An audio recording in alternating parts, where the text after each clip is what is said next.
In today's video, I'm going to teach you how to save emails locally in Outlook.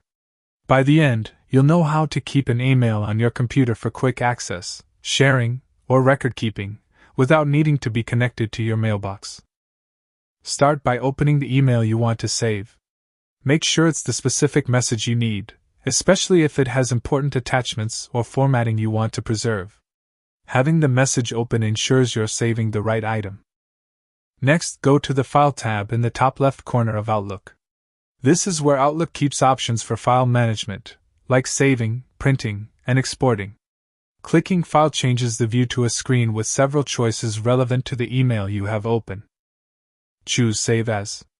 A standard system dialog box will appear. Now choose where you want to put the file, give it a clear name, and select the format from the Save As Type dropdown. Pick a folder you can find later. For naming, consider a pattern like date, subject keyword, and sender. Example, 20250601_project_update.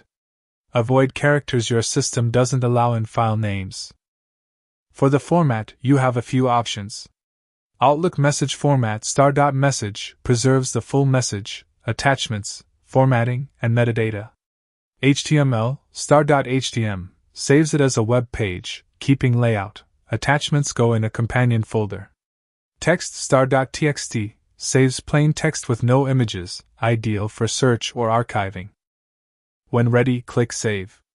MSG files open in Outlook, HTML in a browser, TXT in a text editor. You've now created a local copy.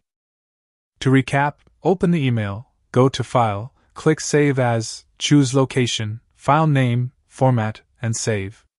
You can now manage emails locally with confidence.